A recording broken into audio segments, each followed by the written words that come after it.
Suspense junction.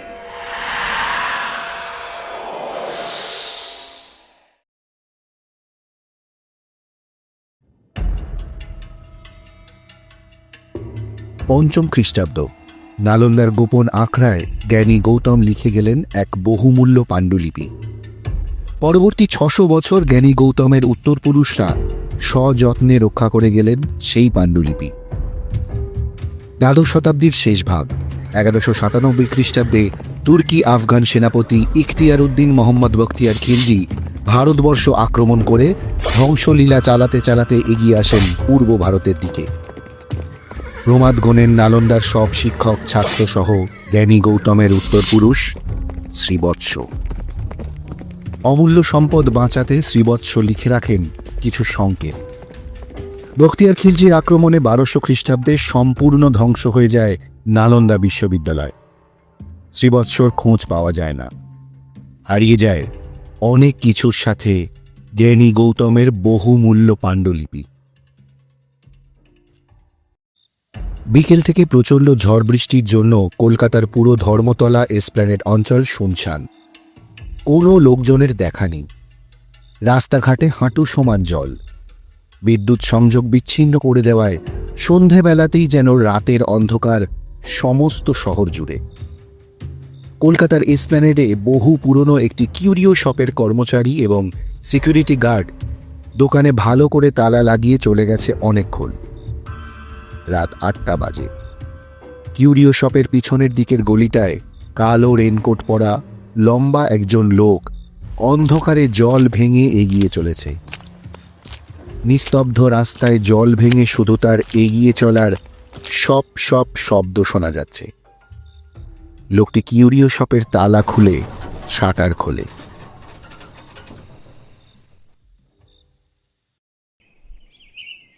সকাল 7টা বাজে।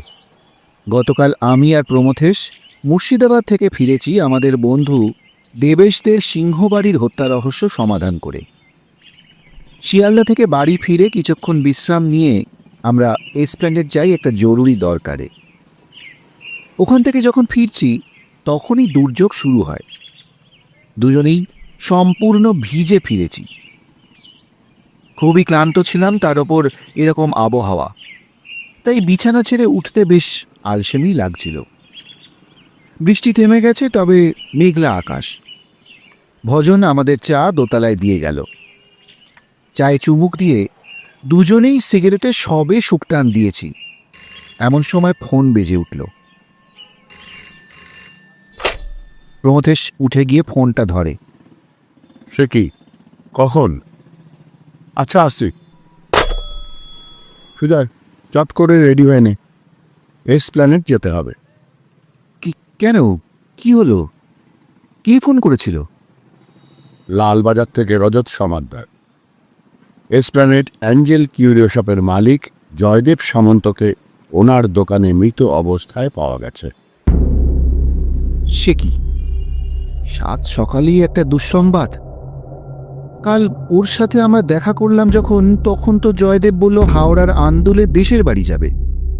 তাহলে কি যেতে পারেনি? মারা গেল কখন আর কিভাবে? রাতে। তবে রজত আর বিশদে কিছু বলল না, ওখানে তাড়াতাড়ি পৌঁছতে বলল। প্রমথেশ আর আমি গন্তব্যে পৌঁছলাম। অ্যাঞ্জেল কিউরিও শপের সামনে রজত সমাদ্দার আমাদের জন্য অপেক্ষা করছিল। আমাদের নিয়ে দোকানের ভেতরে গেল। দেখা গেল জয়দেব সামন্তর নিথর দেহ মাটিতে পড়ে রয়েছে একপাশে কাত হয়ে। দেহে কোনো আঘাতের চিহ্ন নেই। ডাক্তার জানালেন রাত 12টা থেকে 12:30-এর মধ্যে মৃত্যু হয়েছে হার্ট ফেলিওর হয়ে। সকালে দোকানের কর্মচারী এবং সিকিউরিটি গার্ড এসে দোকানের তালা খুলে ওনাকে মৃত অবস্থায় দেখে পুলিশকে খবর দেয়। দোকানের কর্মচারী ভদ্রলোক বলেন যে গতকাল বিকেলে আমি আর প্রমথেশ বেরিয়ে যাওয়ার কিছুক্ষণের মধ্যে বিকেল 5টার সময় জয়দেব নিজের গাড়িতে আন্দুলের উদ্দেশ্যে রওনা হন, আর উনি এবং সিকিউরিটি গার্ড দুর্যোগের জন্য সন্ধে 6টার সময় দোকানে তালা লাগিয়ে চলে যান। জয়দেব সামন্তর সাথে আমাদের পরিচয় বেশ কয়েক বছর। বন্ধুত্বপূর্ণ সম্পর্ক তৈরি হয়ে গেছিল আমাদের মধ্যে। আমাদেরই সমবয়সী। বেশ লম্বা চওড়া সুপুরুষ। ওর এই আকস্মিক মৃত্যুতে আমরা সত্যিই হতবাক। তবে আমি যতটা হতবাক এবং বিস্মিত ততটা প্রমথেশ নয়। অদ্ভুত নির্লিপ্ত দেখাচ্ছে ওকে। অ্যাঞ্জেল কিউরিও শপটি জয়দেবের পৈতৃক ব্যবসা, যথেষ্ট ধনী এবং বনেদি পরিবার। হাওড়ার আন্দুলে পৈতৃক শরিকি বাড়ি। নিজে সপরিবারে কলকাতায় শোভাবাজারে নিজের বাড়িতেই থাকত। বেশ কয়েকবার তদন্তের স্বার্থে কিউরিওর ব্যাপারে প্রমথেশ আর আমাকে খুব সাহায্য করেছিল। কোন জিনিস কতটা প্রাচীন মোটামুটি বলে দিতে পারত। প্রমথেশ ভালো করে ডেড বডি দেখছে। ওর ভ্রু কুঁচকে রয়েছে। রজতও দেখছে। রজত সমাদ্দার লালবাজারে গোয়েন্দা বিভাগে প্রধানদের মধ্যে অন্যতম। পুলিশ কমিশনার এবং পুলিশ মন্ত্রীর প্রিয় ভাজন। ব্রিটিশ আমল থেকেই বেশ নামডাক, এবং দেশ স্বাধীন হওয়ার কিছুদিনের মধ্যেই এত কম বয়সে কোনো চাটুকারিতা ছাড়াই অ্যাসিস্ট্যান্ট কমিশনার পদে আসীন হয়েছে। প্রমথেশ আর আমার সাথে আলাপ প্রায় 20 বছর। বয়সে আমাদের থেকে কিছুটা বড়। প্রথমে রজতবাবু আপনি সম্বোধন শুরু হলেও কিছুদিনের মধ্যেই সেটা রজতবাবু থেকে শুধু রজত এবং আপনি থেকে তুমি হয়ে গেছে। এখন আমাদের বন্ধুত্ব যথেষ্ট দৃঢ়। রজত মানুষটা তার কর্মক্ষেত্রে যেমন সফল, তেমনি ব্যক্তিগতভাবে খুব রসিক এবং নিরহংকারী। তুমি তো ডাক্তারের কাছে শুনেছ যে হার্ট ফেল করে মৃত্যু, আর দেখেছ যে দেহে কোনো আঘাতের চিহ্ন নেই। তাহলে আমাদের তলব করলে কেন? তাছাড়া গোয়েন্দা প্রধান হওয়ার পর থেকে দেখছি তুমি ব্রিটিশ পুলিশদের মতোই সব কিছুতেই অস্বাভাবিকতা খুঁজে পাও। এখানে সেরকম কিছু নেই বলছো? আচ্ছা, দোকানের মালিক মানে জয়দেব সামন্ত সামনের দরজা দিয়ে না ঢুকে পেছনের দরজা দিয়ে ঢুকলেন কেন? জয়দেব সামন্তর শোভাবাজারের বাড়িতে পুলিশের লোক গিয়ে বাড়ির দারোয়ানের কাছে জানতে পারে পরিবারের সকলে মিলে কাল বিকেলে দেশের বাড়ি আন্দুলে গেছে।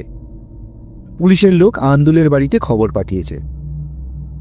প্রমথেশের নজর জয়দেবের পোশাকের দিকে। ওর মতে জয়দেবের পোশাক বেমানান। মৃতদেহের পরনে রয়েছে একটা কালো রঙের আলখাল্লা, কিন্তু জয়দেব সামন্ত ছিল ভীষণ শৌখিন। কোনো দিন তাকে সাহেবী কেতাদুরস্ত পোশাক ছাড়া দেখা যায়নি। তবে প্রমথেশ, এটা দেখেছিস জয়দেব সামন্তর দোকানে শীততাপ নিয়ন্ত্রণ যন্ত্র, এয়ার কন্ডিশনিং মেশিন। এখন 1952 সাল। কদিন আগে খবরের কাগজে পড়লাম ভোল্টাস নামে একটি বেসরকারি কোম্পানি আর টাটা কোম্পানি যৌথ উদ্যোগে এই মেশিন নাকি ভারতে বাণিজ্যিকভাবে চালু করতে চলেছে 1954 সাল নাগাদ বোম্বেতে। মানে আরও 2 বছর পর। তার আগেই এখানে? কি ব্যাপার বলতো? একদম, যা এখনো তৈরি হয়নি সেটা এখানে। ব্যাপারটা খুব রহস্যজনক না? কোনো রহস্য নেই। তাছাড়া দুজনে হঠাৎ মৃত্যু রহস্য ছেড়ে শীততাপ নিয়ন্ত্রণ যন্ত্র নিয়ে পড়লে কেন?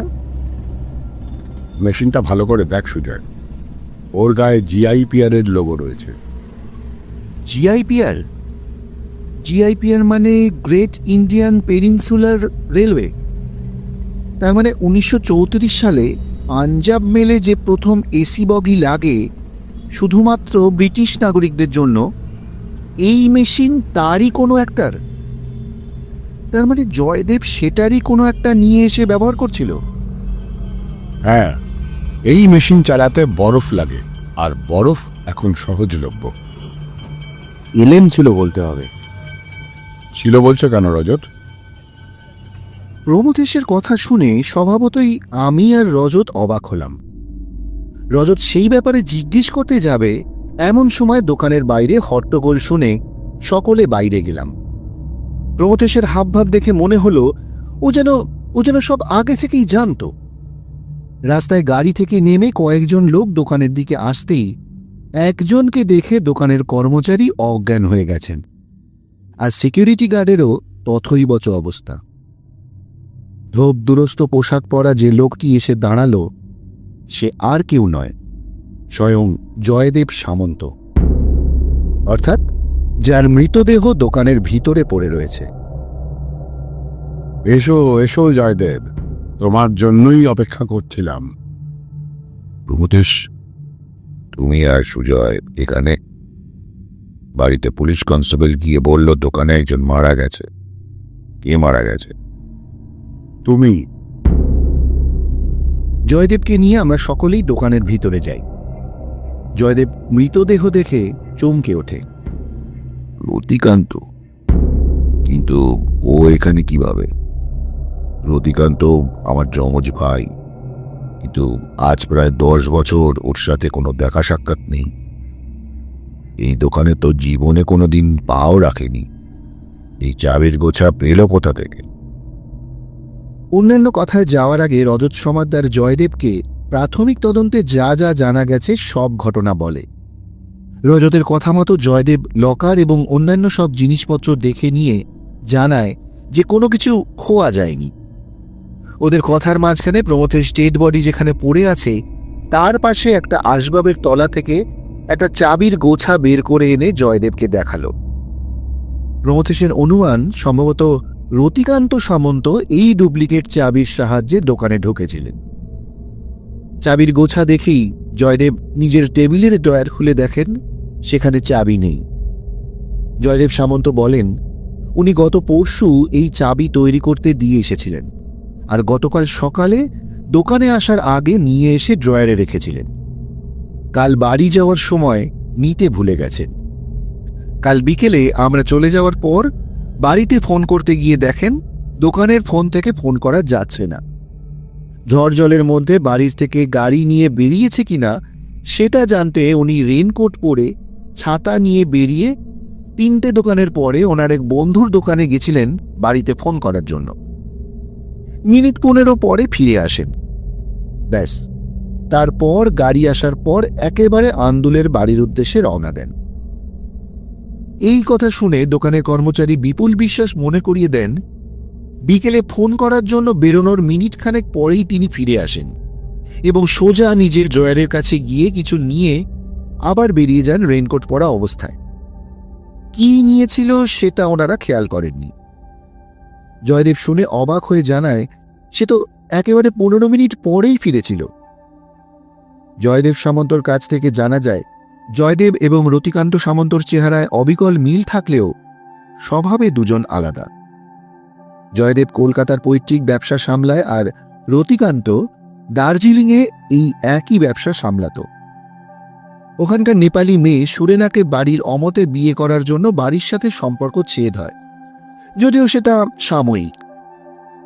কিছুদিন পরে জয়দেব রতিকান্তর বাবা ব্যবসার স্বার্থে সেই বিয়ে মেনে নেন। জয়দেব জানালো রতিকান্ত ছিল খামখেয়ালি স্বভাবের।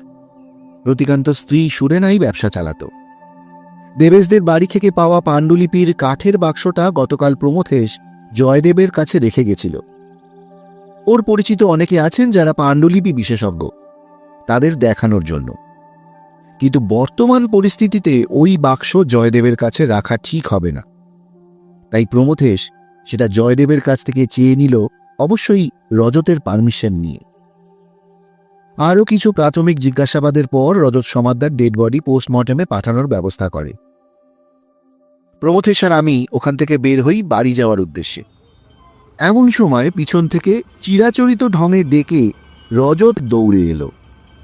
ওই দেখো, আরে আরে ওই দাঁড়াও, আরে চললে কোথায়? একটা শুভ কাজে যাচ্ছিলাম, সেই পিছন থেকে ডাকলে। শুভ কাজে যাচ্ছ মানে?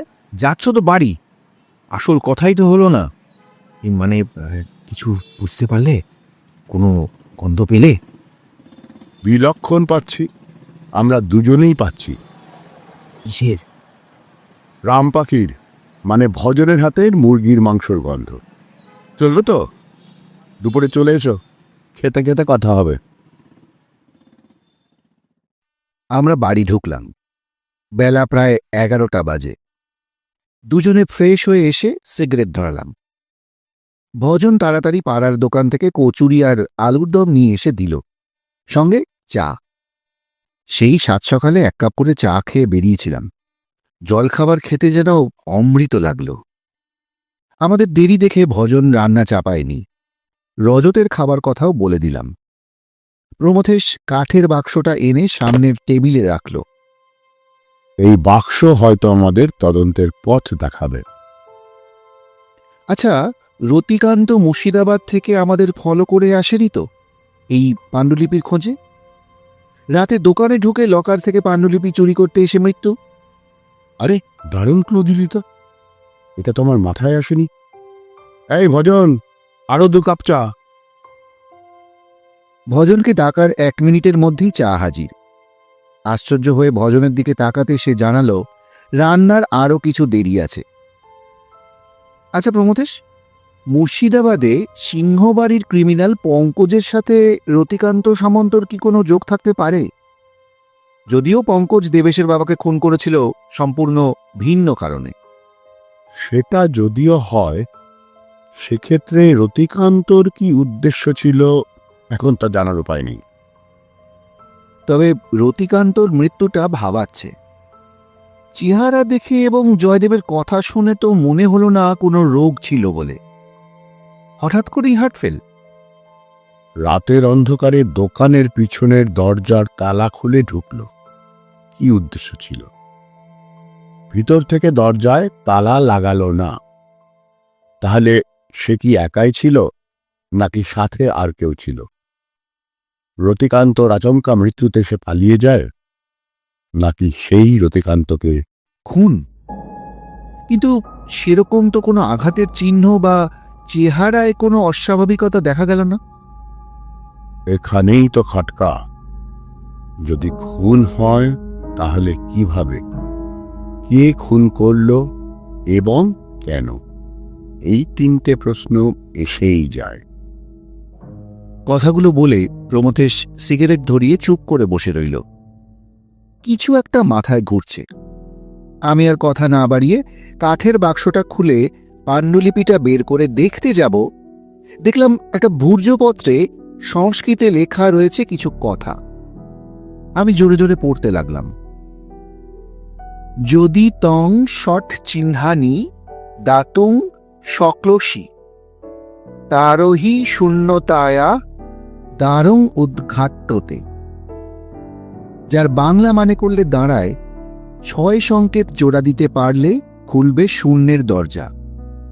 তার সাথে সংস্কৃতে লেখা কতগুলো সংখ্যা: 11, 0, 64, বর্গমূল 2, 7 এবং 10। আরও একটা ভূর্জপত্র পাওয়া গেল, প্রাচীন বাংলায় লেখা। কলেজে প্রাচীন বাংলা হরফ নিয়ে পড়াশোনা করার ফলে লেখাটা পড়তে অসুবিধা হলো না। উত্তরে গিরি, পূর্বে ধাম, মহাকালের শান্ত প্রণাম। পশ্চিম পানে শ্রীগাল গ্রাম, প্রাচীন পথে নিঃশব্দ নাম। মঠের ছায়ায় স্তব্ধ রেখা, প্রস্তর চক্রে নীরব দেখা। মাঠের পাশে পাথর ঘেরা, নিবিড় ছায়ায় রহস্য মোড়া। পরকটি জালে কন্দর রয়, চোখে না ধরা মৌনে শয়। শিলার নিচে ছায়া গাঁথা, শব্দে নয় হৃদে বাঁধা। কালের পাকে ঘুমায় নিধি, 5 দ্বার লুপ্ত একটি রয়, শেষটি রয় শূন্যের তলে। দৃষ্টি নয় চেতনার শিখা, ধ্বনিত গীত গহনে নেমে। 6 সংকেতে দ্বারের ওপার, নির্জন চুর অসীম অপার। যবনে যার খোঁজ না পায়। এতো গাণিতিক সংকেতে ধাঁধার মধ্যে গুপ্তধনের কথা বলছে মনে হচ্ছে। একদমই তাই। ভাগ্যিস তুই প্রাচীন বাংলা লিপি নিয়ে পড়াশুনো করেছিলিস, নয়তো এই ধাঁধার জন্য কোনো পণ্ডিতের কাছে ছুটতে হতো। আচ্ছা, এই লেখাগুলো কবেকার হতে পারে বলে তোর মনে হয়? প্রাচীন বাংলা লিপির ব্যবহার 9ম থেকে দ্বাদশ খ্রিস্টাব্দের মধ্যে। অনেক গবেষক অবশ্য বলেছেন 13 খ্রিস্টাব্দ পর্যন্ত নাকি এর চল ছিল। তার আগে পালি, মাগধী, ব্রাহ্মী এবং তারও আগে সংস্কৃত। আমার কি মনে হয় বলতো প্রমথেশ, সংস্কৃত আর প্রাচীন বাংলায় লেখা এই দুটো ভূর্জপত্রের মধ্যে প্রায় 600 বছরের ফারাক আছে। ভাষার বিবর্তনের হিসেব মোটামুটি তো তাই বলছে। তাহলে কি এরই সন্ধানে সেই রতিকান্তের মৃত্যু? আমরা যখন গুপ্তধনের ব্যাপারে কথা বলছি সে সময় রজত চলে এসেছে। ভজন গিয়ে দরজা খুলে দিয়েছে। রজত এসে হাঁপিয়ে সোফায় বসে পড়ল। আমরা দুজনেই ওর দিকে তাকালাম। ওসব গুপ্তধন পরে হবে। আমি যা খবর নিয়ে এসেছি তা শুনলে তোমরা তাজ্জব বনে যাবে। ব্রিটিশ আমলে স্বাধীনতা সংগ্রামীদের ছদ্মবেশ নিতে দেখেছি, কিন্তু এরকম একটাও কেস দেখিনি যাকে জয়দেব সামন্ত নিজের ভাই রতিকান্ত সামন্ত বলে শনাক্ত করেছিলেন। পোস্টমর্টম টেবিলে দেখা গেল যে রতিকান্তর মতন হুবহু ছদ্মবেশে অন্য একজন। এটা কি করে সম্ভব? জয়দেব সামন্ত খবর পেয়ে এসে দেখে প্রায় অজ্ঞান হয়ে যায়। এটা অসম্ভব কোনো ব্যাপার নয়। রজত, আমার কথাটা শুনে ওরকম আশ্চর্য হওয়ার কিছু নেই। একটা ঘটনার কথা বলি, আমাদের জন্মের বেশ কয়েক বছর আগের ঘটনা। যদিও যার কথা বলবো ওনার সাথে আজকের এই ঘটনার কোনো তুলনা করাই চলে না। শুধু ছদ্মবেশের ব্যাপারটা বোঝাতেই বলছি। 1912 খ্রিস্টাব্দে দিল্লিতে হাতির পিঠে সওয়ার ভাইসরয় লর্ড হার্ডিঞ্জকে বোমা মারল মেয়ের ছদ্মবেশে বসন্ত বিশ্বাস। লর্ড হার্ডিঞ্জ তো গুরুতর জখম হলেন। পরে আরেকটি ব্যর্থ অভিযানে বসন্ত বিশ্বাস গ্রেপ্তার হলে জানা যায় পরিকল্পনার মাথা বিপ্লবী রাসবিহারী বসু। রাসবিহারী বসুর গ্রেপ্তারির জন্য মরিয়া ব্রিটিশ পুলিশ কোথাও তার খোঁজ পেল না। ওনার মাথার দাম উঠল 12,500 টাকা। এদিকে 1913 সালে ব্রিটিশ গুপ্তচররা জানতে পারল বিপ্লবী রাসবিহারী বসু দিল্লি, দেরাদুন, লাহোর হয়ে কলকাতায় আত্মগোপন করে সেখান থেকেই তার বিপ্লবী কর্মকাণ্ড চালাচ্ছেন। পুরো শিয়ালদা থেকে ধর্মতলা ঘিরে ফেলল পুলিশ।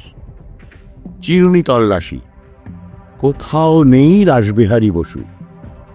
এদিকে শিয়ালদা পোস্ট অফিসে বসে এক অ্যাংলো ইন্ডিয়ান বেহালা বাজিয়ে যাচ্ছেন পুলিশের চোখের সামনে বসে। পুলিশ কিছু না বুঝেই চলে গেল, চিনতেও পারল না সেই অ্যাংলো ইন্ডিয়ান রূপী রাসবিহারী বসুকে।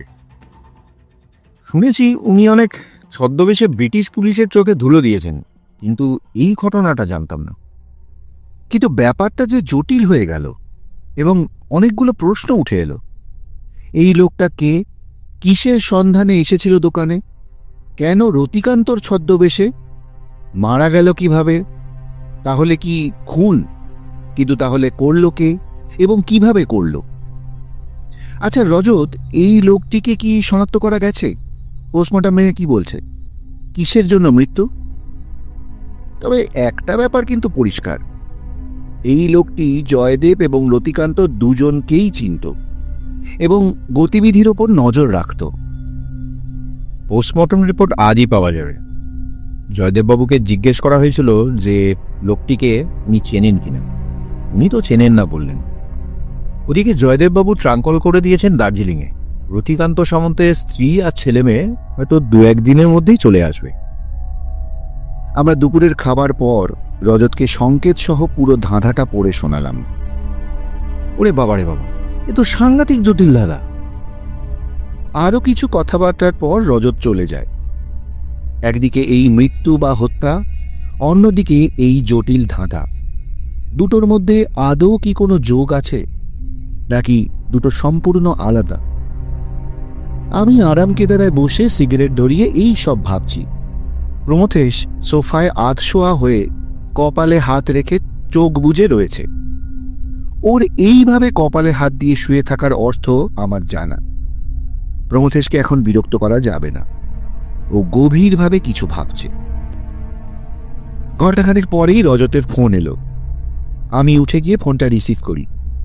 রজত জানালো পোস্টমর্টম রিপোর্ট বলছে হঠাৎ কোনো বিষের প্রভাবে এই রকম হার্ট ফেল হয়েছে, অথচ শরীরে কোনো বিষ পাওয়া যায়নি। কথাটা শুনে প্রমথেশ উঠে বসে সিগারেট ধরালো। প্রমথেশ, জয়দেব সামন্ত রজতকে বলেছে সে এই ছদ্মবেশী লোককে চেনে না। মনে হয় মিথ্যে বলেছে। সবথেকে বড় খটকা কি বলতো, একটা লোক অত রাতে দুর্যোগের মধ্যে জয়দেব বা রতিকান্তর ছদ্মবেশ নিতে গেল কেন? সে তো এমনি আসতে পারত। কোথাও তো একটা গন্ডগোল আছেই। আমরা সারাদিন রতিকান্তকে নিয়ে যা ভেবেছি সেটা জয়দেবের কথার ওপর ভিত্তি করে। আমাদের সাথে জয়দেবের পূর্ব পরিচয় বলে আমরা ওকে সন্দেহের তালিকায় আনার কথা ভাবিইনি। জয়দেব আর রতিকান্ত যমজ ভাই যে হুবহু একরকম দেখতে সেটা আমাদের কে বলেছিল? জয়দেব। আমরা রতিকান্তকে দেখিনি, এমনকি জয়দেবের কথা অনুযায়ী দোকানের বহু পুরনো কর্মচারীরাও দেখেনি। জয়দেব সামন্ত কি আমাদের সত্যি কথা বলেছে? তোর এই কথায় মনে এলো, আমাদের কলেজে পড়তো দুই যমজ ভাই, সকলে ডাকতো জগাই আর মাথাই বলে, মনে আছে? কিন্তু তারাও তো হুবহু এক দেখতে ছিল না। আচ্ছা, দুটো মানুষকে কি হুবহু এক দেখতে হয়? সাদৃশ্য থাকতে পারে বা থাকে, যেমন জগাই মাথাইয়েরও ছিল। আচ্ছা, যে লোকটি মারা গেল সে তাহলে কি? দাঁড়া, এবার সন্দেহের তালিকা শুরু করা যাক। প্রথমেই নাম আসে জয়দেব সামন্ত, দ্বিতীয় দোকানের কর্মচারী বিপুল বিশ্বাস এবং সিকিউরিটি গার্ড অবনী মণ্ডল। এরাও কি সত্যি কথা বলেছে নাকি মালিকের সেখানে বলেই আওড়ে গেছে? যে লোকটি মারা গেল হতে পারে সে জয়দেবের লোক। জয়দেবের কথা মতো ছদ্মবেশে এসেছিল, কিন্তু বুঝতে পারিনি বেঘরে প্রাণ হারাবে। আর একটা কথা, দোকানের তো আরেকজন কর্মচারী আছে যে দিন তিনেক ধরে আসছে না, ওই বিপুল বিশ্বাস বললেন। সেও কি এর সাথে জড়িত? আমাদের কথা বলতে বলতে সন্ধে হয়ে গেছে। গতকালের মতন আবার মুষলধারায় বৃষ্টি শুরু হয়েছে। হঠাৎ ডোরবেল বেজে উঠল। আমি গিয়ে দরজা খুলে দেখি বর্ষাতি পরে জয়দেব সামন্তর দোকানের কর্মচারী বিপুল বিশ্বাস দাঁড়িয়ে আছে। বর্ষাতিতে ওনার মুখটা এমন করে আড়াল করা, খুব ভালো করে না দেখলে বোঝা যায় না। হয়তো এও এক ছদ্মবেশ। বাড়ির ভিতরে এক পা ঢুকে নিজের জামার পকেট থেকে একটা কাগজ বের করে আমার হাতে দিয়ে বলল, এর মধ্যে সব লিখে দিয়েছি, পড়ে নেবেন, বেশি কথা বলার সময় নেই। কথাগুলো বলেই খুব তাড়াতাড়ি বেরিয়ে গেল। আমার পিছনে প্রমথ এসে দাঁড়িয়েছিল। দরজা বন্ধ করে আমরা ভিতরে এসে বসলাম। প্রমথেশ কাগজটা খুলে পড়তে লাগলো।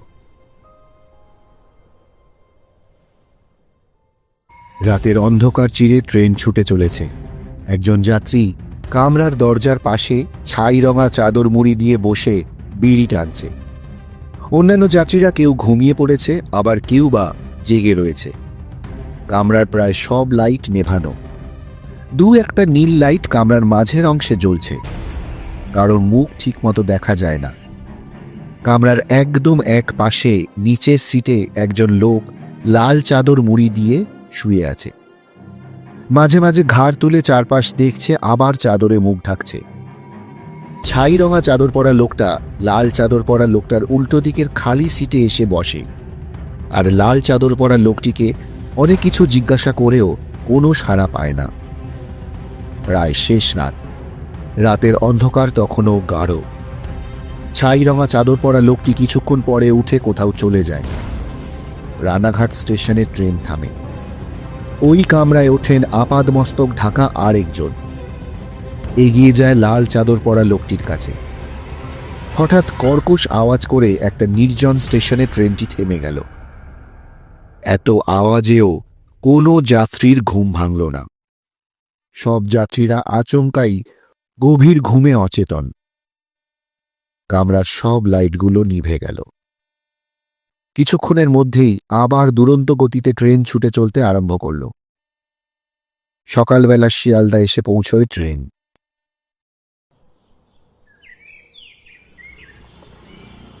আজ রবিবার। সকালে উঠে চা খেয়ে প্রমথেশ বাজারে গেছে।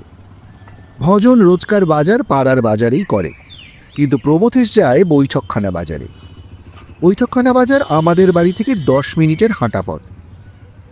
1 ঘন্টা হতে চলল, প্রমথেশের ফেরার নাম নেই। এত দেরি তো কখনো করে না। আমার চিন্তা হলো। ভাবলাম একবার এগিয়ে গিয়ে খোঁজ করি। এমন সময় প্রমথেশ বাড়িতে ঢুকে ভজনের হাতে বাজারের থলি ধরিয়ে হাত মুখ ধুয়ে এসে চেয়ারে বসে সিগারেটে একটা লম্বা টান দিল। কি রে, বাজারে এত দেরি? আরে মাংসটা ওজন করিয়ে সবে কাটতে বলেছি। হঠাৎ দেখি রজত ওর দলবল নিয়ে স্টেশন চত্বরের দিকে যাওয়ার সময় আমাকে দেখে বেঁকে ওর সাথে যেতে বলল। আমি গফুরকে মাংসটা কেটে রেখে দিতে বলে রজতের সাথে শিয়ালদা স্টেশনের 8 নম্বর প্ল্যাটফর্মে গেলাম। দার্জিলিং মেলে একটা বেওয়ারিশ লাশ পাওয়া গেছে। রেল পুলিশ থেকে লালবাজারে খবর দিয়েছে। হঠাৎ লালবাজার কেন? এটা তো রেল পুলিশের আওতায় পড়ে। হ্যাঁ, তা পরে, কিন্তু ওদের বক্তব্য দার্জিলিং মেল আসে শিলিগুড়ি থেকে পূর্ব পাকিস্তান হয়ে, এবং লোকটির কাছে টিকিট বা কোনো জিনিসই পাওয়া যায়নি। শুধুমাত্র লোকটি লাল চাদর মুড়ি দিয়ে শুয়েছিল। তাই লোকটি কোথা থেকে উঠেছিল, তার কি পরিচয়, কিচ্ছু জানা যায়নি।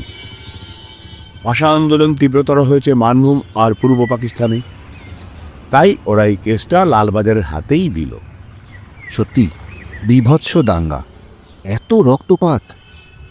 দেশভাগ হয়েও স্বাধীন দেশে অশান্তি শেষ হলো না। যাই হোক, আজকে তোর বাজার করা বৃথা হলো। কিছু পরেই তো রজত সমাদ্দারের ডাক আসবে।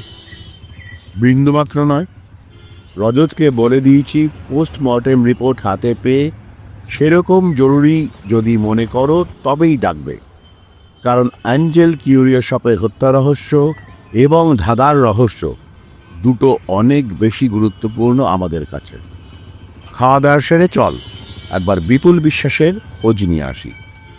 ভদ্রলোকের হঠাৎ এইরকম চিঠি লেখার প্রয়োজন কেন হলো? আমরা দুপুরের খাওয়া দাওয়া সেরে ধাঁধার বিষয়টা নিয়ে কথা বলছিলাম। একটু বিশ্রাম নিয়ে বিকেলে বেরোবো বিপুল বিশ্বাসের সাথে কথা বলতে। যে চিঠিটা উনি কাল সন্ধেবেলা দিয়ে গেছেন সেটা বেশ চিন্তার বিষয়, অন্তত দোকানে ঘটে যাওয়া এই খুনের সাথে।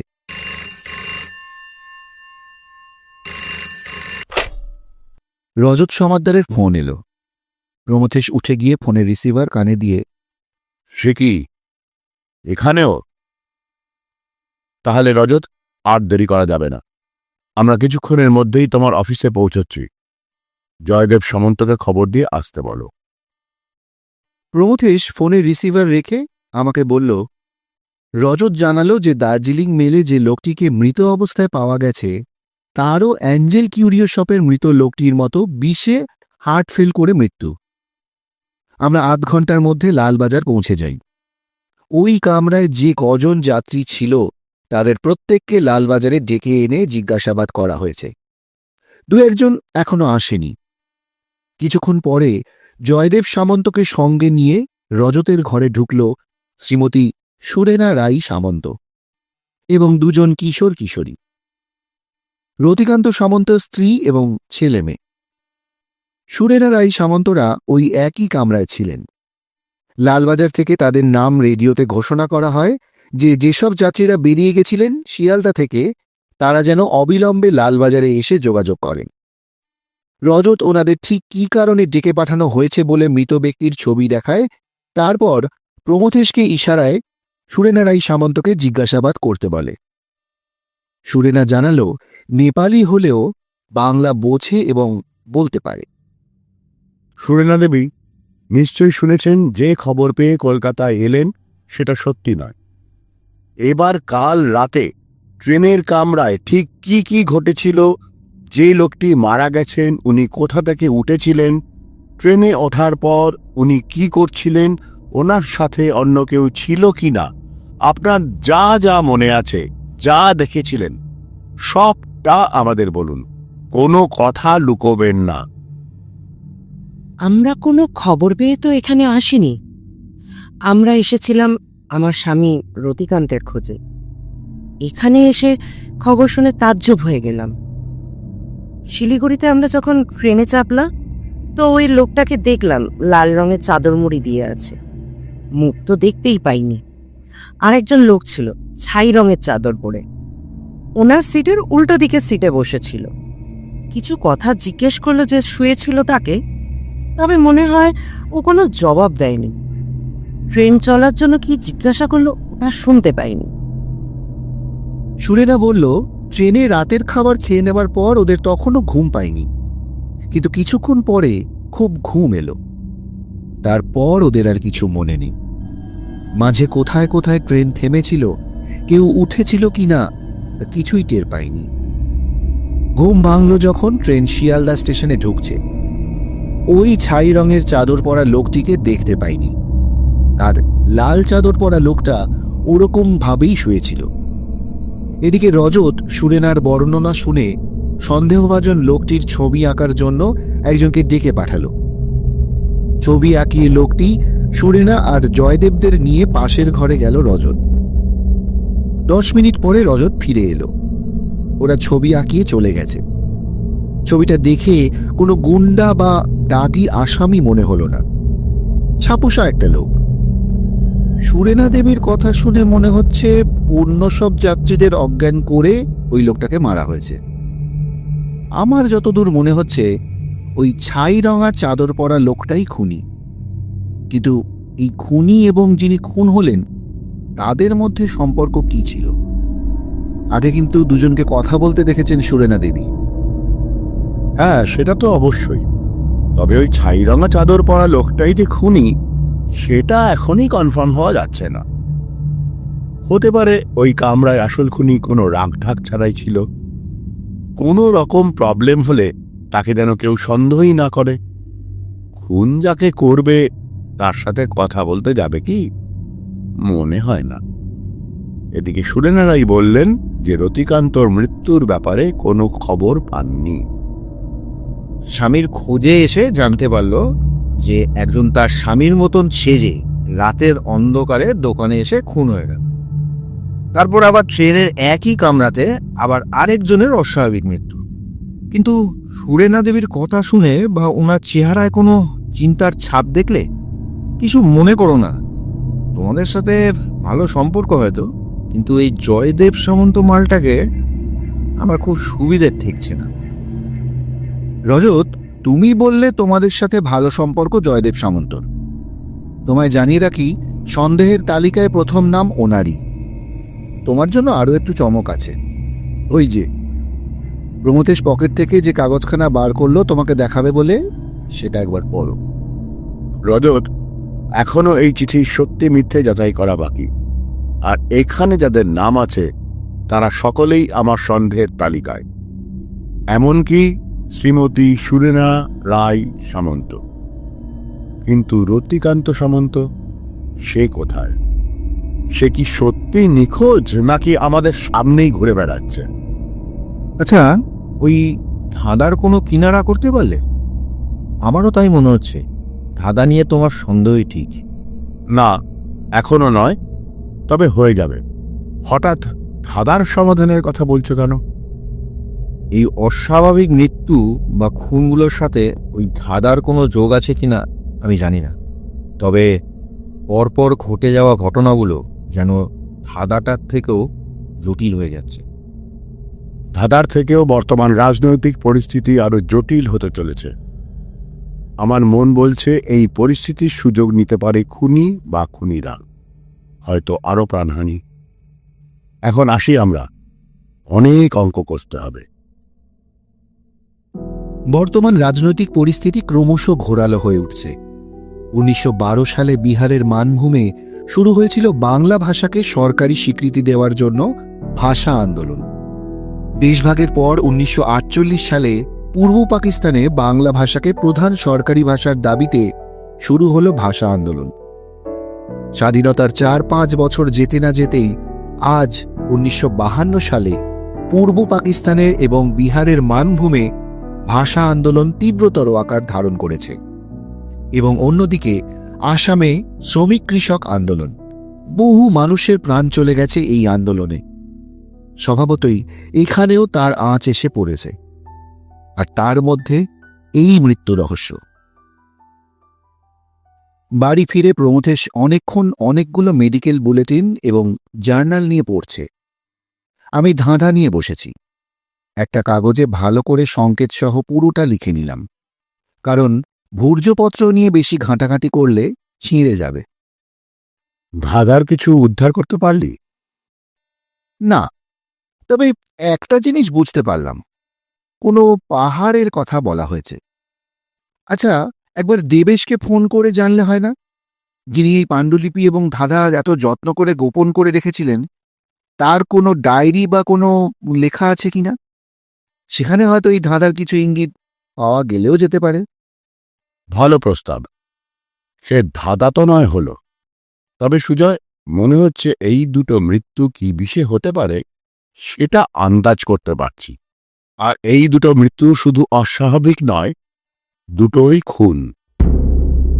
কিন্তু আসল রতিকান্ত সামন্ত কোথায়? আরেকটা বিষয়, বিপুল বিশ্বাসের চিঠি। বিপুল চিঠিতে লিখেছে রতিকান্ত ভেবে যে লোকটির মৃতদেহ শনাক্ত করা হয়েছে তিনি ওনার সহকর্মী সহায়রাম প্রধান। হঠাৎই কোনো খবর না দিয়ে 3 দিন ধরে কাজে আসছিল না, ধর্মতলায় একটা মেসে থাকত, কিন্তু ঘটনার দিন সকালে সেখানে গিয়ে তার খোঁজ মেলেনি। তাহলে সুজয়, সন্দেহের তালিকায় এখন জয়দেব সামন্ত, সুরেনা রাই সামন্ত, দোকানের কর্মচারী বিপুল বিশ্বাস, সিকিউরিটি গার্ড অবনী মণ্ডল, রতিকান্ত সামন্ত এবং সহায়রাম প্রধান। সহায়রাম প্রধান তো মৃত, তবে একটা কথা ভেবে আমার খারাপ লাগছে, যে জয়দেব সামন্ত আমাদের তদন্তের ব্যাপারে এত সাহায্য করেছে তার নাম আজ সন্দেহের তালিকায় শীর্ষে। সহায়রাম প্রধান সত্যি মৃত কি? রতিকান্ত সামন্তর মৃত্যু নিয়ে যা হলো তাতে আর অন্য কারো কোনো কথার ভিত্তিতে কি করে নিশ্চিত হই?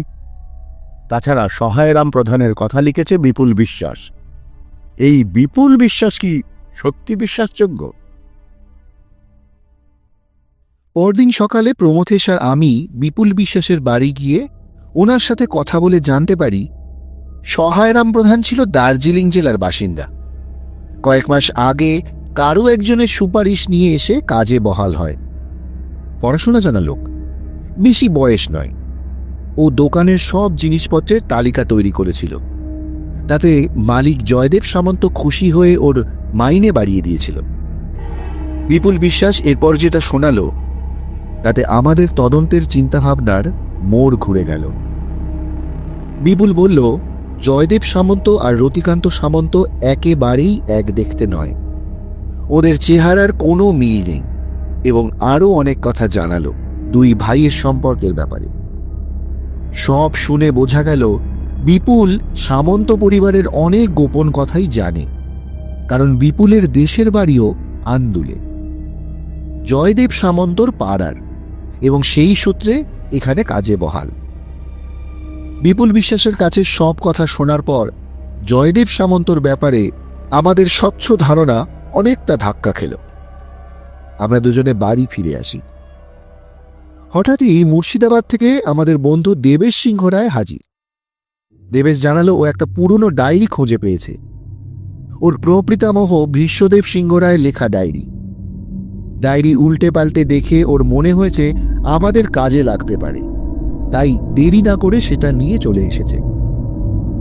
আমি দেবেশকে এই কদিনের ঘটনা এবং ওর বাড়ি থেকে নিয়ে আসা পাণ্ডুলিপির বাক্সে ধাঁধা এবং সংকেতের কথা জানালাম। সব শুনে দেবেশ বিস্ময়ে হতবাক। হঠাৎই রজত চলে এলো, বেশ উত্তেজিত দেখাচ্ছে ওকে। রজত প্রথমে দেবেশকে দেখে একটু দ্বিধা করছিল, দেবেশের সাথে আলাপ করিয়ে দেওয়ার পর সহজ হলো। কি ব্যাপার রজত, খুব উত্তেজিত মনে হচ্ছে? রতিকান্ত সামন্ত যাকে ভাবা হয়েছিল তার পরিচয় যে সহায়রাম প্রধান, সেটা জেনে কি এই উত্তেজনা, নাকি অন্য কোনো কারণ? আরে, জয়দেব সামন্তের দোকানের সিকিউরিটি গার্ড মানে অবনী মণ্ডলকে আজ সকালে দোকানের ভিতর মৃত অবস্থায় পাওয়া গেছে। হোয়াট? আরও একটা খুন? এক সেকেন্ড, সহায়রাম প্রধানের নাম জানলে কি করে? তবে একটা কথা বলি, যাকে রতিকান্ত সামন্ত ভাবা হয়েছিল সে কিন্তু সহায়রাম প্রধান নয়। জয়দেবের দোকানের কর্মচারী বিপুল বিশ্বাস আমাদের বলেছে সহায়রাম প্রধানের কথা। রজত, তুমি কোন সহায়রামের কথা বলছো? বলছি, যাকে রতিকান্ত সামন্ত ভাবা হয়েছিল তার পরিচয় পাওয়া গেছে। ওর প্যান্টের ভিতরের পকেটে ছোট নোটবুকে নিজের নাম ধাম লেখা, আর তার সাথে কিছু টাকা আর কতগুলো ভাঁজ করা কাগজে কয়েকটা ম্যাপও পাওয়া গেছে, যার মধ্যে দুটো জয়দেব সামন্তের দোকানের ভিতরের ও বাইরের নকশা সেটা বোঝা গেছে। আর কয়েকটা ঠিক বুঝলাম না, রেখে দিয়েছি, তুমি লালবাজার গেলে দেখাবো। লোকটার নাম মনিরাম রায়, নিবাস দার্জিলিং জেলার কালিম্পংয়ের সিতং বলে একটা ছোট গ্রামে। আর সুরেনা রায়ের কথা মতো ট্রেনের কামরায় যে সন্দেহভাজন লোকের ছবি আঁকানো হলো তার নাম সহায়রাম প্রধান।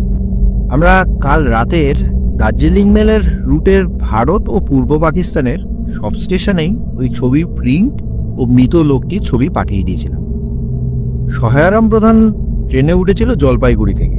ট্রেনের কামরায় মৃত লোকটির নামও জানা গেছে, নাম ধনরাজ সুব্বা।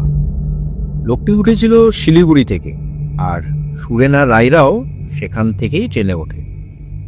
রজত, দার্জিলিং মেলের রুট হচ্ছে শিয়ালদা থেকে রানাঘাট হয়ে পূর্ব পাকিস্তানের ভেড়ামারা, হার্ডিঞ্জ ব্রিজ, ঈশ্বরদী, সান্তাহার, হিলি, পার্বতীপুর, নীলফামারী হয়ে আবার ভারতের হলদিবাড়ি, জলপাইগুড়ি হয়ে শিলিগুড়ি জাংশন।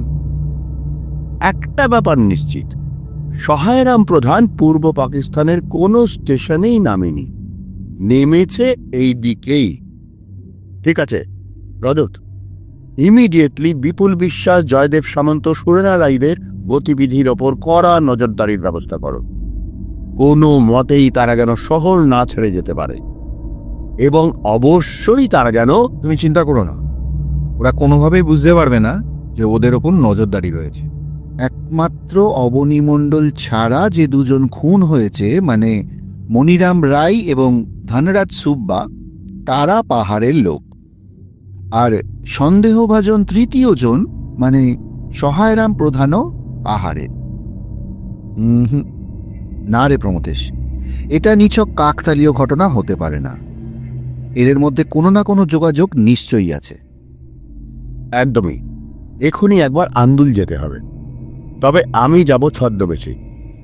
সুজয়, তুই রজতের সাথে গিয়ে মনিরাম রায়ের কাছ থেকে পাওয়া নকশাগুলো দেখে নকল করে নিয়ে আয়। দেবেশ, তোকে একটু কষ্ট করতে হবে। তুই শিয়ালদা গিয়ে আমার, তোর আর সুজয়ের জন্য 3 দিন পরের দার্জিলিং মেলে শিলিগুড়ি যাওয়ার জন্য 3টে টিকিট কাটবি এবং নিজের কাছে রেখে দিবি। আর আজ বাড়িতে গিয়ে গরম জামাকাপড় গুছিয়ে নিয়ে আগামীকাল চলে আসবি। আমার দিকে অবাক হয়ে তাকিয়ে থাকার কিছু নেই, তুই যাচ্ছিস আমাদের সঙ্গে। তোর পূর্বপুরুষের এত সযত্নে গোপন রাখা এই সংকেত কিসের জন্য, সেই রহস্য খুঁজতে হবে তো। শুধু দেবেশ অবাক হবে কেন, আমিও অবাক হলাম। ব্যাপারটা কি বলতো, হঠাৎ শিলিগুড়ি, মানে পাহাড়ে যাবি?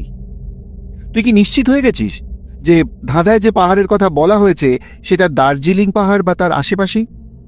অন্য কোনো জায়গাও তো হতে পারে, মানে আমাদের দেশের উত্তর দিকে তো পুরোটাই পাহাড়।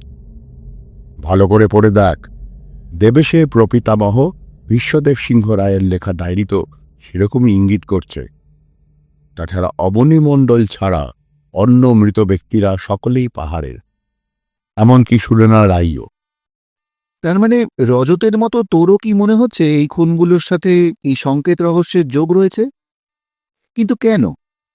আচ্ছা, যদি সংকেত রহস্যের জন্যেই এই খুনগুলো হয়ে থাকে, তাহলে তো আমাদের ওপরও হামলা হতে পারত বা পারে। দেখ প্রমথেশ, তুই যেদিন জয়দেব সামন্তকে বাক্সটা রাখতে দিয়ে এলি সেদিন রাতেই প্রথম খুন, তারপর দিন 2 কেটে গেল। আমার কিন্তু ব্যাপারটা খুব জটিল লাগছে। বুঝলি দেবেশ, সুজয় চাইছে একটা হামলা হোক, তাহলেই ও নিশ্চিন্ত হবে।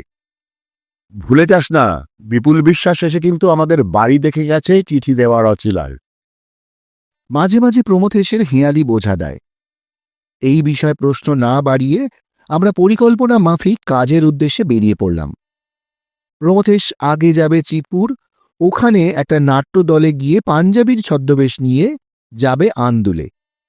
দেবেশ শিয়ালদা গেল, শিলিগুড়ির টিকিট কেটে নিয়ে মুর্শিদাবাদ চলে যাবে। আর আমি লালবাজারে গেলাম রজতের কাছ থেকে নথিগুলো আনতে। আমার মাথায় ঘুরপাক খাচ্ছে অনেক প্রশ্ন। প্রমথেশ হঠাৎ খুনের রহস্য ফেলে সংকেতের রহস্য খুঁজতে পাহাড়ে ছুটে যাচ্ছে কেন? খুন আর ধাঁধার সংকেত, এই দুটো রহস্য আলাদা নাকি কোনো যোগ রয়েছে? যতক্ষণ না পর্যন্ত প্রমথেশ কিছু বলছে এই ব্যাপারে, আমার এই অস্বস্তি থেকেই যাবে। প্রমথেশও জানে সে কথা। এরকম ঘটনা প্রায় প্রতিটা তদন্তেই আমাদের মধ্যে হয়ে থাকে। কাজ সেরে প্রমথেশ আর আমি বাড়ি ফিরে এসেছি অনেকক্ষণ। দেবেশের মুর্শিদাবাদের ট্রেন বিকেলে, তাই সেও শিয়ালদা থেকে টিকিট কেটে আমাদের বাড়িতে ফিরে এসে দুপুরের খাওয়া দাওয়া সেরে নেয় একসাথে। কিছুক্ষণ পর দেবেশ ট্রেন ধরার জন্য রওনা দেয়। দেবেশ চলে যাওয়ার পর বসার ঘরের সোফায় গা এলিয়ে প্রমথেশ আর আমি দুজনের সিগারেট ধরাই।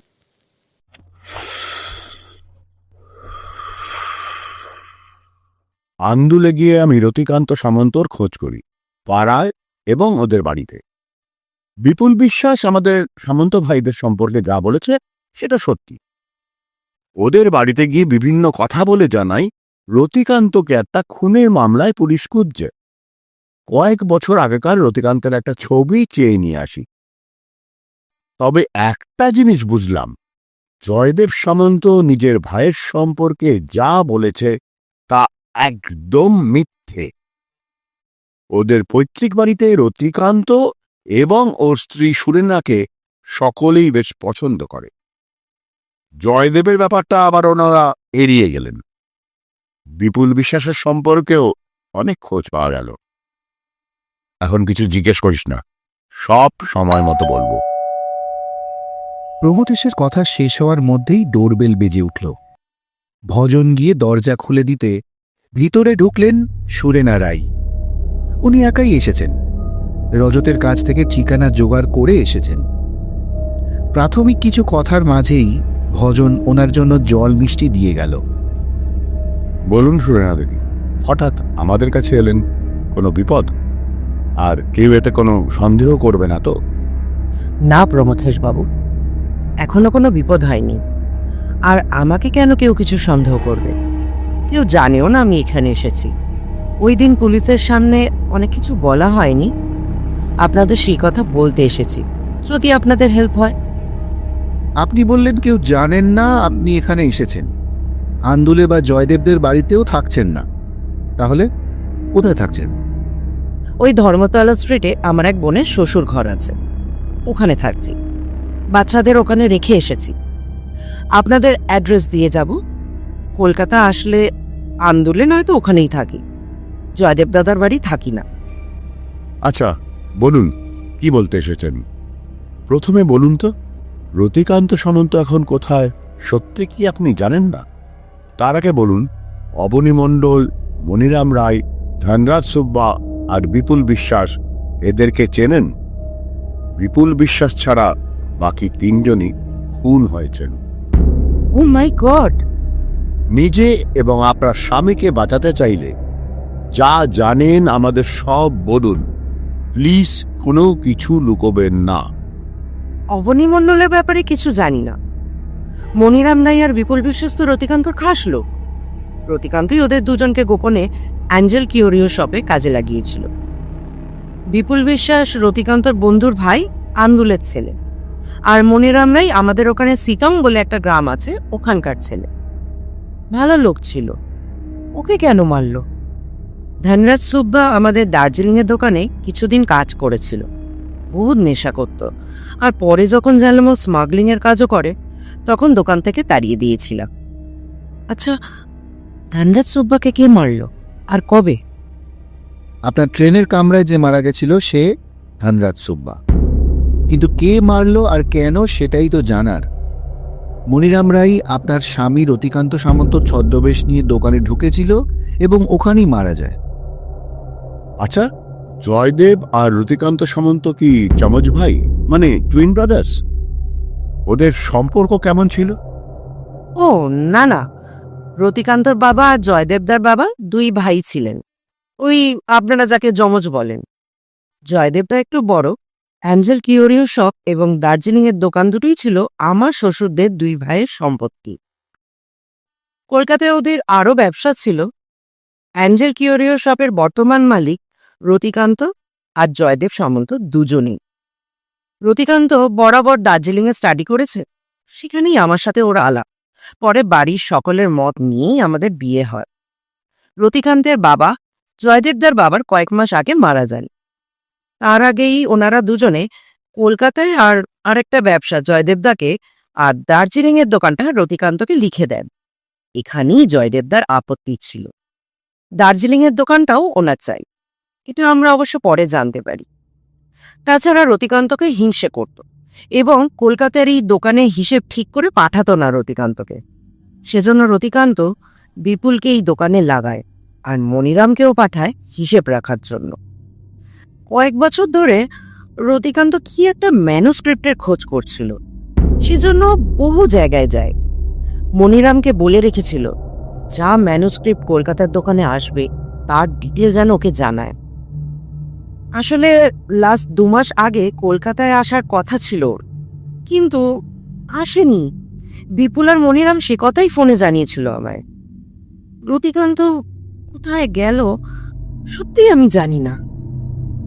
সুরেনা রায়কে দেখে এবং ওনার কথাবার্তা শুনে একটা কথার মানে বুঝতে পারলাম, কেন লোকে বলে পাহাড়ের মহিলারা নাকি মানসিকভাবে খুব স্ট্রং হন। কিন্তু আমাদের চমকের যে আরও বাকি ছিল সেটা তখনও বুঝিনি। সুরেনা রায়কে প্রমথেশ মনিরাম রায়ের ছদ্মবেশ নেওয়া ছবি এবং মনিরামের ছবি দেখালো। এই ছদ্মবেশ নেওয়া মুখ তো জয়দেবদার। কিন্তু দাদা, এই মনিরাম রায় কে বলল আপনাকে? মানে আপনি ঠিক বলছেন, এ মনিরাম রায় নয়? আপনি চেনেন নাকি?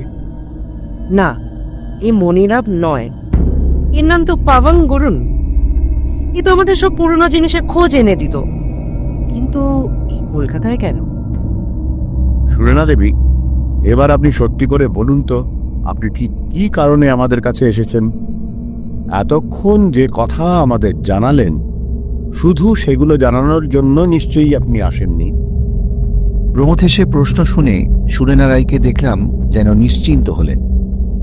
আমি রজতকে ফোন করে বললাম সে যেন পুলিশের গাড়ি ছাড়া এবং সিভিল ড্রেসে কয়েকজন পুলিশকে নিয়ে চলে আসে। কিছুক্ষণের মধ্যে রজত চলে এলো। হ্যাঁ, প্রমথেশবাবু ও সুজয়বাবু, আমি কলকাতায় আপনাদের সাথে দেখা করার জন্যই এসেছিলাম। জয়দেব দাদাকেও জানাইনি, কিন্তু এখানে আসার পরে যা ঘটতে লাগলো, আমার আসল কাজের কথাই বলা হলো না। আমাদের সাথে কেন? রতিকান্তর খোঁজে? না না, একটা বহুত প্রাচীন পাণ্ডুলিপি, সেটা খুঁজতে যদি আপনারা আমায় সাহায্য করেন। পাণ্ডুলিপি? হ্যাঁ, যার জন্য রতিকান্ত নিখোঁজ। ঠিক আছে, এবার আপনি বাড়ি যান। রজতের লোকেরা আপনাকে পৌঁছে দেবে। আপনি রাস্তায় একা বেরোবেন না, আপনার জন্য বিপদ হতে পারে। আমরা পরে আপনার সাথে যোগাযোগ করব। রজত, তোমার লোকদের একটু বলে দাও। না না, তুমি থাকো, দরকার আছে। রজত আসার আগে সুরেনা আমাদের যা যা বলল সব রজতকে বলা হলো। বলাই বাহুল্য, আমরা প্রত্যেকেই এই খুনগুলো এবং পরিচয়গুলো নিয়ে ভীষণ ধন্দে পড়ে গেলাম। পবন গুরুংয়ের পকেটে মনিরাম রায়ের কাগজপত্র কে রাখল? খুনি নাকি পবন নিজেই? তাহলে মনিরাম কোথায়? কেউ মারা যাওয়া বা খুন হওয়া কোনোটাই কাম্য নয়, কিন্তু সমস্যা হয় তখনই যখন জানা যায় মৃত ব্যক্তির পরিচয়টাই ভুয়ো। প্রমথেশের কথা মতো রজত সুরেনা রায়ের ওপর কড়া নজরদারির ব্যবস্থা করে নিল। আরও কিছু জরুরি আলোচনা করার পর রজত চলে গেল। আমাদের দুজনের মাথায় খুব ঝিমঝিম করছে। ভজন আমাদের জন্য চা দিয়ে গেল। রাত প্রায় 9টা বাজে। রতিকান্ত থেকে মনিরাম থেকে পবন গুরু, পরিচয় বিভ্রাট। সুজয়, এই পরিচয় বিভ্রাটটা প্রথমে কারা তৈরি করেছিল? জয়দেব সামন্ত আর বিপুল বিশ্বাস। তার মানে দুজনের প্ল্যান মাফিক তৈরি করা? এদিকে সুরেনা বলে গেল বিপুল বিশ্বাস রতিকান্তর লোক, অথচ বিপুল বলল যে লোকটিকে রতিকান্ত ভাবা হয়েছিল সে সহায়রাম প্রধান। কেন এই মিথ্যে? কিন্তু প্রথম থেকে একটাই প্রশ্ন থেকে যাচ্ছে, রতিকান্ত সামন্ত কোথায়? আচ্ছা প্রমথেশ, একটা কথা বলতো, দার্জিলিং মেলে ধনরাজ সুব্বার খুনটার সাথে কি বাকি খুনগুলো জড়িত, নাকি নেহাতি কাকতালীয়? আর ট্রেনের ওই তৃতীয় ব্যক্তি সহায়রাম প্রধান কে? সুরেনারাই হঠাৎ আমাদের কাছে কোন পাণ্ডুলিপির খোঁজ করতে এসেছিল? ওনার তো জানার কথা নয় আমাদের হাতে একটা পাণ্ডুলিপি এসেছে। না রে, হিসেব মিলছে না। আমার মনে হয় ধনরাজ সুব্বার খুনটাও বাকি দুটোর সাথে জড়িয়ে আছে। তবে জয়দেব সামন্ত আর বিপুল বিশ্বাস মনে হয় না দুজনে একসাথে প্ল্যান করে কাজ করেছে। বিপুল বিশ্বাসের মিথ্যে বলাটা নিয়ে পরে ভাবা যাবে। এখন প্রশ্ন হচ্ছে, মনিরাম রাই কোথায়? ওর কাগজপত্র পবন গুরুং পেল কিভাবে? এবং অবশ্যই রতিকান্ত সামন্ত কোথায়? সত্যি কি কলকাতায় আসেনি, নাকি পাহাড়েই আছে? ট্রেনের ওই তৃতীয় ব্যক্তি সহায়রাম প্রধানকে কি সত্যি সুরেনা চেনে না? নিখোঁজ রতিকান্তের খোঁজ না করে সুরেনা রাইয়ের পাণ্ডুলিপির খোঁজ করতে কলকাতায় এসে আমাদের সাহায্য চাওয়া যথেষ্ট সন্দেহের। আমরা কথা বলছি এমন সময় ডোরবেল পরপর দুবার বেজে উঠল। রাত 9টায় কে আসতে পারে? ভজন এসে দরজা খুলতে যাবে, প্রমথেশ ইশারায় ওকে ভিতরে চলে যেতে বলল। আমিও সোফা ছেড়ে উঠে দাঁড়ালাম। প্রমথেশ তাড়াতাড়ি ড্রয়ার থেকে আমাদের দুজনের রিভলভার বের করে আমার হাতে দিল। আমরা দুজনেই উঠে দরজার দিকে গেলাম। প্রমথেশ দরজা খুলতেই একজন চাদর মুড়ি দেওয়া অপরিচিত লোক ভিতরে ঢুকেই দরজা বন্ধ করে দিতেই আমরা রিভলভার তাক করলাম তার দিকে। লোকটি দুহাত ওপরে তুলতেই তার গায়ের চাদর পড়ে গেল। লোকটির মাথায় ব্যান্ডেজ, বয়স 35 হবে। সে জানালো সে নিরস্ত্র, নাম মনিরাম রাই। হাঁপাচ্ছে। ওনাকে বসতে বলা হলো। ভজনকে বলে 1 গ্লাস খাবার জল দেওয়া হলো। মনিরাম আজ খবরের কাগজে মৃত পবন গুরুংয়ের ছবির পাশে নিজের নাম দেখে চমকে ওঠে। সে জানত সুরেনার কলকাতায় আসার খবর। আমাদের বাড়ি থেকে সুরেনা ফিরে যাওয়ার পর তার সাথে যোগাযোগ করে আমাদের কিছু কথা জানাতে এসেছে। যেদিন অ্যাঞ্জেল কিউরির শপে লাশ পাওয়া গেল, তার আগের দিন রাতে আমার সাথে সিকিউরিটি অবনী মণ্ডল দেখা করে বলে যে একটা কাঠের বাক্স রেখে গেছেন দুজন লোক। জয়দেব সামন্ত ওটা ওনার ড্রয়ারে রেখে গেছেন। লোক দুজন চলে যাওয়ার পর কারো সাথে কথা বলতে শুনে অবনী ওই বাক্সটা নিয়ে। তারপর কিছুক্ষণের জন্য দোকান থেকে বেরিয়ে আবার ফিরে আসে। মনে হয় ওটা রতিকান্ত স্যারের কাজের জিনিস। কথাটা শুনে আমি ঠিক করি এই জিনিসটা জয়দেব সামন্ত হাতানোর আগে চুরি করে নিয়ে আসব। অবনী আমায় পিছনের দরজার চাবি দিয়ে চলে যায়। বেশ রাতে চুরি করার উদ্দেশ্যে আমি রাস্তায় জমা জল ও বৃষ্টির মধ্যে দোকানের পিছনের রাস্তা দিয়ে হাঁটতে থাকি। হঠাৎই আমার মাথায় পিছন থেকে জোরে কিছু দিয়ে আঘাত করলো কেউ। আঘাত লেগে পিছনে ঘুরতেই দেখি জয়দেব সামন্ত স্যার। আর একবার মাথায় শক্ত রড দিয়ে আঘাত। আমি অজ্ঞান হয়ে রাস্তার জমা জলের মধ্যে পড়ে যাই। কতক্ষণ পড়েছিলাম ওভাবে আমার মনে নেই। যখন জ্ঞান ফেরে টলতে টলতে দোকানের পিছনের গেট খুলতেই কিরকম একটা গন্ধ পাই। সেই গন্ধে আরও শরীর খারাপ লাগতে থাকে এবং ওখান থেকে বাড়ি চলে যাই। দিন দুয়েক পর একটু সুস্থ হয়ে উঠি। বুঝতে পারি সেদিন রাতে তার পকেটে থাকা জিনিস খোয়া গেছে। তবে সেটা যে পবন গুরুং নিয়েছিল সেটা বুঝতে পারিনি। মনিরাম জানায় সুরেনার সাথে দেখা করে এখানে আসার সময় দুজন লোক বোধহয় তাকে অনুসরণ করতে থাকে। কথাটা শোনার পর প্রমথেশ রিভলভার হাতে দরজা খুলে বাইরে বেরিয়ে মিনিট দুয়েকের মধ্যে ফিরে আসে। এই প্রথম রতিকান্ত সামন্তর হদিশ পাওয়া গেল মনিরামের কাছে। কিউরিও শপের ঘটনা ঘটার দিন 5 আগে কোনো এক অজ্ঞাত কারণে জয়দেব সামন্ত তাকে কাজ থেকে তাড়িয়ে দিয়েছে। সেই দিনই তার দেশ কালিম্পংয়ের কাছে একটি গ্রাম চিতংয়ে যায়। সেখানে রতিকান্ত সামন্তর সাথে তার দেখা হয়। রতিকান্ত সেখানে কিছু কাজের জন্য আছে। কি কাজ সেটা মনিরাম জানে না। রতিকান্তর কথা মতোই সে কলকাতায় ফিরে আসে বিপুল বিশ্বাস এবং জয়দেব সামন্তর উপর নজর রাখার জন্য। কিন্তু তার মধ্যেই এই ঘটনা ঘটে যায়। আমাদের প্রশ্নের উত্তরে বিপুল বিশ্বাস, সহায়রাম প্রধান, ধনরাজ সুব্বা এবং পবন গুরুমের সম্পর্কে আরও কিছু কথা বলে মনিরাম রায় বিদায় নেয়। কি বুঝলি সুজয়? মনের অন্ধকার কি কাটল কিছুটা? তবে রজতকে ধন্যবাদ। যে লোক দুজন মনিরামকে ফলো করছিল তারা রজতের লোক।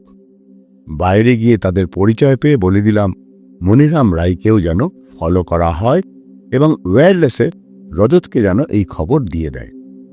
জয়দেব সামন্ত আমাদের ফোন খারাপ থেকে আরম্ভ করে যা যা বলেছে সব মিথ্যে, কিন্তু আমাদের কাছে বাক্সটা আছে জেনেও চুপ করে রইল কেন? সোজারাবাদ ফেঁসে গেছে। আমরা তদন্তে নেমেছি যখন জয়দেব খুব ভালো করেই জানে ওর মিথ্যে আমরা ধরে ফেলব। তার ওপর 3টে খুন। তবে আমার মনে হয় না জয়দেব এখনো আমাদের কাছে থাকা পাণ্ডুলিপির আশা ত্যাগ করেছে। শুধু এই কেসটা মেটার অপেক্ষা করছে। হয়তো দেখ, এর মধ্যে সে পাণ্ডুলিপি বিশেষজ্ঞদেরও বলে রেখেছে যদি আমরা যাই ভাষা উদ্ধারের জন্য তাকে যেন খবর দেয়। কিন্তু এটা তো সে জানে না যে শ্রী সুজয় গাঙ্গুলি সেই ভাষা অলরেডি উদ্ধার করে ফেলেছে। পরদিন সকালে প্রমথেশ রজতকে ফোন করে আমাদের পরবর্তী পদক্ষেপ এবং তাকে কি করতে হবে সব বুঝিয়ে বলে দেয়। আমরা সুরেনা এবং মনিরামের সাথে দেখা করে পাহাড়ের ব্যাপারে বেশ কিছু কথা জানলাম। সুরেনা ও মনিরামকে পরের দিন আমাদের সাথে পাহাড়ে যাওয়ার কথা বলে আসলাম। দেখলাম দুজনেই সানন্দে রাজি হয়ে গেল। ওদের ওখান থেকে লালবাজারে রজতের সাথে দেখা করতে গেলাম দুজনে। তাহলে প্রমথেশ সান্যাল আর সুজয় গাঙ্গুলি রহস্য সমাধানের পথে। ও প্রমথেশ, তোমার কথা মতো আগামীকালের সুরেনা আর মনিরামের দার্জিলিং মেলের টিকিট রেডি। শোনো, দার্জিলিং পুলিশ, রেল পুলিশ সবাইকেই বলা হয়ে গেছে, কোনো অসুবিধা হবে না। ট্রেনের কামরায় সিভিল ড্রেসে যথেষ্ট পুলিশ প্রোটেকশন থাকবে। কোনো সন্দেহভাজনকে তৎক্ষণাৎ গ্রেপ্তারের নির্দেশও দেওয়া আছে। অনেক ধন্যবাদ রজত। তবে তুমি যেতে পারলে আরো ভালো হতো, কিন্তু এখানে তোমার আরো বড় কাজ আছে। ওখান থেকে আমার ফোনের অপেক্ষা করো। দেবেশ মুর্শিদাবাদ থেকে চলে এসেছে। পরের দিন যথাসময়ে দার্জিলিং মেলে আমরা রওনা দিলাম। যাত্রাপথে কোনো অপ্রীতিকর ঘটনা ঘটেনি। শিলিগুড়ি নেমে প্রথমে আমরা সোজা পৌঁছই দার্জিলিং শহরে। এখানেও আমাদের ছায়ার মতো রক্ষা করে চলেছে দার্জিলিংয়ের পুলিশ। কিসের খোঁজে এসেছি আমরা? প্রাচীন পাণ্ডুলিপি, সংকেত, 3টে খুন, সব কিছুই কি জড়িয়ে রয়েছে এই পাহাড়ে? সুজয়, পুরো ধাঁধাটা একবার পড়তো। উত্তরে গিরি, পূর্বে ধাম, মহাকালের শান্ত প্রণাম, পশ্চিম পানে শ্রীগাল গ্রাম, প্রাচীন পথে নিঃশব্দ নাম, মঠের ছায়ায় স্তব্ধ রেখা, প্রস্তর চক্রে নীরব দেখা, মঠের পাশে পাথর ঘেরা, নিবিড় ছায়ায় রহস্য মোড়া, পরকটি জালে কন্দর রয়, চোখে না ধরা মৌনে শয়, শিলার নিচে ছায়া গাঁথা, শব্দে নয় হৃদে বাঁধা, কালের পাকে ঘুমায় নিধি, 5 দ্বার লুপ্ত একটি রয়, শেষটি রয় শূন্যের তলে, দৃষ্টি নয় চেতনার শিখা, ধ্বনিত গীত গহনে নেমে, 6 সংকেতে দ্বারের ওপার, নির্জন চুর অসীম অপার, যবনে যার খোঁজ না পায়। উত্তরে গিরি, পূর্বে ধাম, মহাকালের শান্ত প্রণাম, পশ্চিম পানে শ্রীগাল গ্রাম, প্রাচীন পথে নিঃশব্দ নাম। সুরেনা দেবী, মহাকাল এখানে কাকে বলে? এই পুরো পাহাড়ের দেবতা হিন্দু বৌদ্ধরা পুজো করেন। ওই যে ওই পাহাড়ে মহাকাল মন্দির। দার্জিলিংয়ের পশ্চিম দিকে কোনো পুরনো রাস্তার পাশে কোনো গ্রাম আছে যা শিয়ালের গ্রাম বলে? হ্যাঁ স্যার, ও তো আমাদের গ্রাম শীতং। শুনেছি বহু সাল আগে, এই ধরে নিন 1000 বছর আগে হবে, ওখানে নাকি বহু শিয়াল থাকতো। লেপচারা শিয়ালকে সুদং বলে। লেপচা রাজারানীর রাজত্বের সময় ও জায়গার নাম সুদং রাখে। সুদং কবে শীতং হলো ওটা বলতে পারবো না। আর আমাদের গ্রামের পাশে একটা বড় বহু পুরনো রাস্তা তো আছে। দাদা পরদাদার কাছে শুনেছি রাস্তাটা তিব্বত অব্দি চলে গেছে। 1 সাল হলো এখন চীনের আওতায়। আর ওই রাস্তাকে পুরনো সিল্ক রুট বলে। দুর্ধর্ষ। তার মানে আমরা ঠিক জায়গায় এসেছি। তাহলে আমাদের গন্তব্যে যাওয়া যাক। কতক্ষণ লাগে যেতে? দাদা, আপনারা কি বলছেন আমার মাথায় ঢুকছে না। সিতং জানি, ওর সিল্ক রুটও জানি। এখান থেকে 3 থেকে 4 ঘন্টা লেগে যাবে। কিন্তু কি আছে ওখানে? ওখানে গেলেই সব জানা যাবে। আমরা রওনা দিলাম গন্তব্যের উদ্দেশ্যে। 3.5 ঘন্টার মধ্যে পৌঁছে গেলাম সেখানে। ধাঁধার হিসেব মতো আমরা পৌঁছলাম এক প্রাচীন বৌদ্ধ মঠের কাছে। মঠের ছায়ায় স্তব্ধ রেখা, প্রস্তর চক্রে নীরব দেখা। মঠের পাশে পাথর ঘেরা, নিবিড় ছায়ায় রহস্য মোড়া। পরকটি জালে কন্দর রয়, চোখে না ধরা মৌনে শয়। শিলার নিচে ছায়া গাঁথা, শব্দে নয় হৃদে বাঁধা। প্রমথেশ বলেছে পরকটি জালে কন্দর রয়। ওই দেখ পরকটি।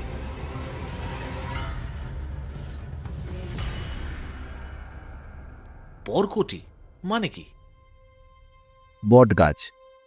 ওই যে বহু প্রাচীন বটগাছ। পরকটি জালে কন্দর রয়। মনিরামবাবু, বটগাছের পাশে কোনো গুহা আছে? জানি না, এদিকে আমরা আসতে পারতাম না। মঠে বহু বছর কেউ আসতো না। 2 সাধু ছিলেন, একজন তিব্বতী আর একজন বাঙালি সাধু। এদিকে আসলে বলতো এদিকে আসলে বিপদ আছে। গ্রামের সবাই তাই মানত। এ আমাদের ছোটবেলার কথা। তারপর তারা যে কোথায় চলে গেল কেউ জানে না। লোকে বলতো তাদের বয়স নাকি তখনই 100 সাল হয়ে গেছিল। মনিরামের কথা শুনে আমাদের বন্ধু দেবেশ রায় বলল যে শুনেছিল তার ঠাকুরদার ভাই সংসার ত্যাগ করে সাধু হয়ে পাহাড়ে চলে গেছিল, কিন্তু কোন পাহাড়ে কেউ জানত না। ওদের বাড়িতে এই নিয়ে আলোচনাও বারণ ছিল। হয়তো সেই হতে পারে, কারণ সেই পাণ্ডুলিপির খোঁজ। পাণ্ডুলিপির কথা শুনে সুরেনা উত্তেজিত হয়ে উঠল। কোথায় পাণ্ডুলিপি?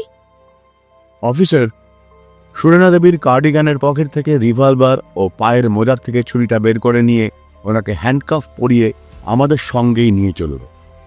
কি পাওয়া যায় উনি নিজেই দেখে নিক।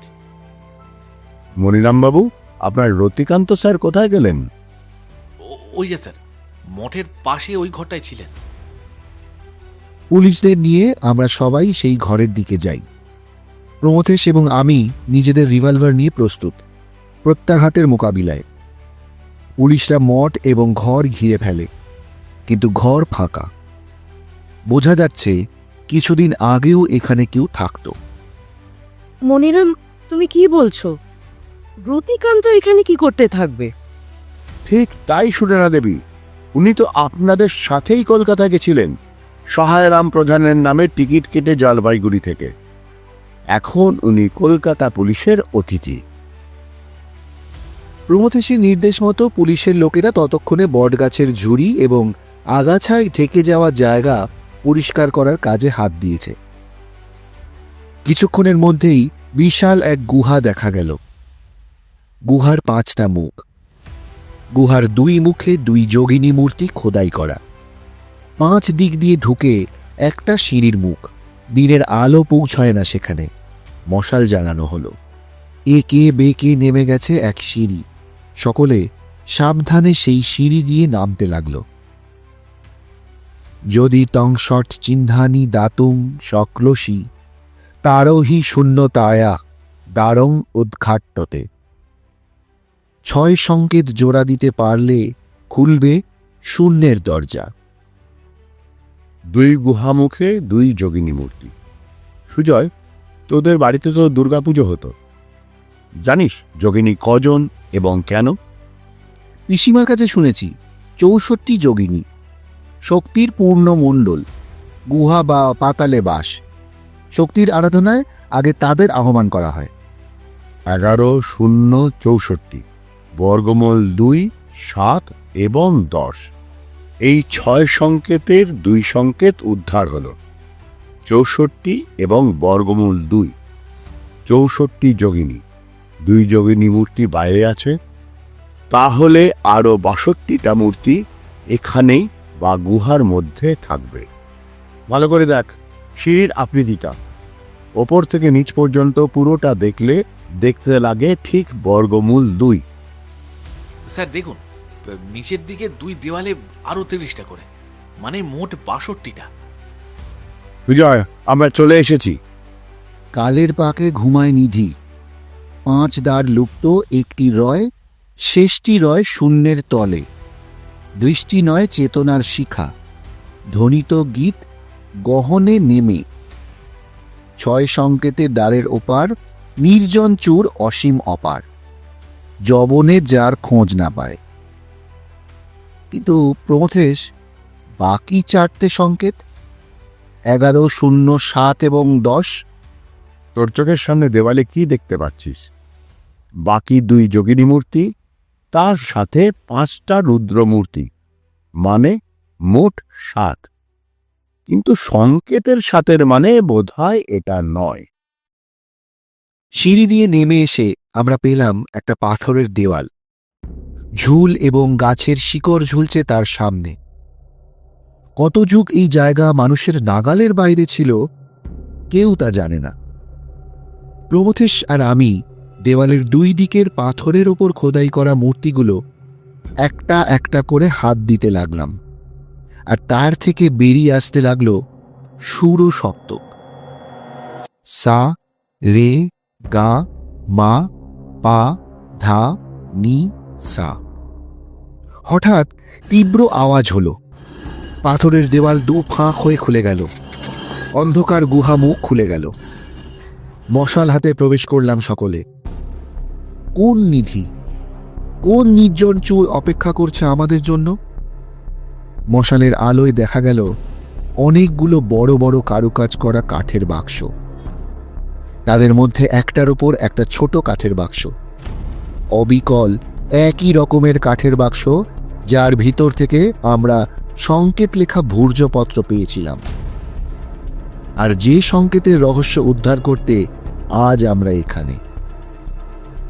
আমি আর প্রমথেশ গিয়ে খুললাম সেই বাক্স। বেরিয়ে আসে বড় বড় 20টা কাঠের বাক্স খোলার 20টা পিতলের চাবি, আর সঙ্গে প্রাচীন বাংলা লিপিতে লেখা একটি ভূর্জপত্র। সুজয়, এটা পড়ে বল কি লেখা আছে। দ্বাদশ শতকের শেষ ভাগে শ্রীবৎসের লেখা এই সংকেত, যা আমরা পেয়েছি মুর্শিদাবাদের দেবেশদের বাড়ি থেকে। তার সাথে লেখা আছে এই 20টা বাক্সের একটিতে আছে শ্রীবৎসের পূর্বপুরুষ 5ম খ্রিস্টাব্দে নালন্দা বিশ্ববিদ্যালয়ের জ্ঞানী গৌতমের লিখে যাওয়া এক বহুমূল্য পাণ্ডুলিপি। এছাড়াও নালন্দা বিশ্ববিদ্যালয়ের সংগ্রহে থাকা আরও বহুমূল্য পাণ্ডুলিপি আছে বাকি 19টা বাক্সে। 1197 খ্রিস্টাব্দে তুর্কি আফগান সেনাপতি ইখতিয়ারউদ্দিন মোহাম্মদ বখতিয়ার খিলজি ভারতবর্ষ আক্রমণ করে ধ্বংসলীলা চালাতে চালাতে এগিয়ে আসছেন পূর্ব ভারতের দিকে। তাই তার হাত থেকে রক্ষা করার জন্য এই সংকেতের রহস্য সৃষ্টি করে রাখা। আরেকটি সংকেত শ্রীবৎসের এক ছাত্র পণ্ডিত রামনাথ বিদ্যানিধি নিয়ে যায় প্রাগ জ্যোতিষপুরে। সবই তো বোঝা গেল প্রমথেশ, কিন্তু 11, 10 আর 0 এগুলো কি হলো? 6 সংকেতে দ্বারের ওপার, নির্জন চূর অসীম অপার, যবনে যার খোঁজ না পায়। পণ্ডিত রামনাথ বিদ্যানিধি, বুঝলি সুজয়, দেবেশের প্রপিতামহের ডায়েরিতে এই নাম ছিল ওনার পূর্বপুরুষ হিসেবে। অর্থাৎ যে সংকেত আমরা দেবেশের বাড়ি থেকে পেয়েছি সেটা ওনারই ছিল। এখানে 11, 10 আর 0 শুধু কোনো সংখ্যা নয়। হিন্দু শাস্ত্রে 11 জন রুদ্রের কথা বলা আছে, কিন্তু এখানে 11 হলো আমাদের 5 জ্ঞানেন্দ্রিয়, 5 কর্মেন্দ্রিয় এবং 1 মন। 5 + 5 + 1 = 11। দার্শনিক মুনি ঋষিরা এই 11 ইন্দ্রিয়ের ওপর জোর দিয়েছেন, কারণ এইগুলো মানুষ সঠিকভাবে ব্যবহার করতে পারলেই তবেই 10 দিশা তার করায়ত্ত হয়। আর শূন্যের দরজার শূন্য আর কিছুই নয়, অজ্ঞান থেকে জ্ঞানের দরজা খোলা। সংকেত তো হলো, এবার এই সব পাণ্ডুলিপিগুলো কোথায় যাবে সেটা প্রশাসনের গুরুদায়িত্ব। আমাদের বাকি কাজ কলকাতায় ফিরে খুনের রহস্য উন্মোচন। আমরা কলকাতায় ফিরে এলাম। সুরেনা ও মনিরামকেও পুলিশি হেফাজতে কলকাতায় নিয়ে আসা হয়েছে। দেবেশও থেকে গেছে নিজে থেকেই খুনের রহস্যের কি কিনারা হলো সেটা জানতে। পরদিন আমরা লালবাজার পৌঁছলাম সকাল সকাল। দার্জিলিং পুলিশের কর্তারাও হাজির হয়েছে। রজত সবাইকে হাজির করেছে। জয়দেব সামন্ত, বিপুল বিশ্বাস, সুরেনা রায় সামন্ত, মনিরাম রায় এবং রতিকান্ত সামন্ত। রতিকান্ত সামন্তকে দেখে আমাদের চিনতে ভুল হল না। একে আমরা দেখেছিলাম মুর্শিদাবাদে দেবেশদের বাড়ির বাইরে অপরাধী পঙ্কজের সাথে যোগাযোগ করতে। প্রমথেশ, সুজয়, আমার খুব গর্ব হচ্ছে তোমাদের মতন বন্ধু পেয়ে। অসাধ্য সাধন করেছ তোমরা। গত পরশু দার্জিলিং থেকে তোমাদের ফোন পেয়েই আমি আমার উপর মহলের সাথে কথা বলি, আর আজ সকালে সরকার থেকে জানানো হয়েছে উদ্ধার করা পাণ্ডুলিপিগুলো এশিয়াটিক সোসাইটিতে যাবে। আচ্ছা প্রমথেশ, এবার বলো তো, এই 3টে খুনের রহস্য কি? খুনি কে? কিভাবে খুন করলো? প্রথমে বলি, সুরেনা দেবীর হ্যান্ডকাফটা খুলে দাও। ধন্যবাদ সুরেনা দেবী, আপনার সহযোগিতার জন্য।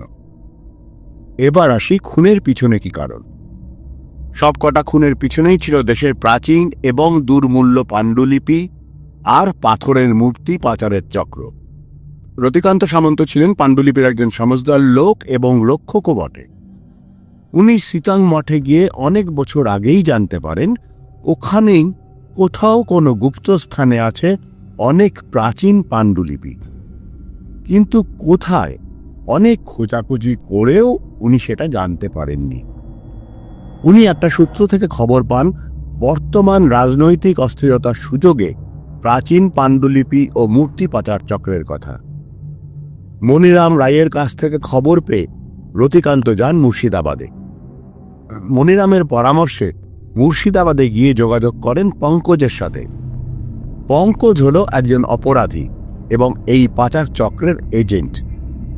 রতিকান্ত বাবু পঙ্কজের কাছে নিজের পরিচয় দেন একজন চোরা চালানকারী এজেন্ট হিসেবে। পঙ্কজের কাছেই উনি জানতে পারেন এই পাচার চক্রের অন্যতম মাথা নিজের খুড়তো ভাই জয়দেব সামন্ত। মুর্শিদাবাদ থেকে রতিকান্ত পাহাড়ে ফিরে যান। যদিও জয়দেবের ব্যাপারে সন্দেহ ওনার অনেকদিন আগেই হয়েছিল, তাই মনিরাম রায় এবং বিপুল বিশ্বাসকে উনি জয়দেবের দোকানে কাজে লাগান। মনিরাম এখানে আসে সহায়রাম প্রধান নাম নিয়ে, যদিও মনিরাম রায়ও ওনার আসল নাম নয়। কি বলছো প্রমথেশ? ওনার নাম মনিরাম রায়ও নয়? ওনার বাড়ি শীতং গ্রামে তো? তাহলে ওনার আসল পরিচয় কি? কে উনি? আর আরেকটা কথা, উনি সুরেনা দেবীকে সহযোগিতার জন্য ধন্যবাদ জানালেন। ওনার নামও কি অন্য কিছু? রজত, তুমি কয়েক মাস আগে দিল্লির কেন্দ্রীয় গোয়েন্দা দপ্তর থেকে একটা চিঠি পেয়েছিলে তো?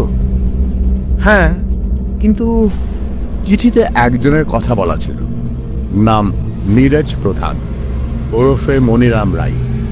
সিতং গ্রামেরই লোক, কেন্দ্রীয় গোয়েন্দা দপ্তরের একজন দক্ষ আন্ডার কাভার্ড অফিসার। এবং সুরেনা রায় সামন্ত তাই, যদিও সুরেনা দেবী নিজের নামেই কাজ চালাচ্ছিলেন।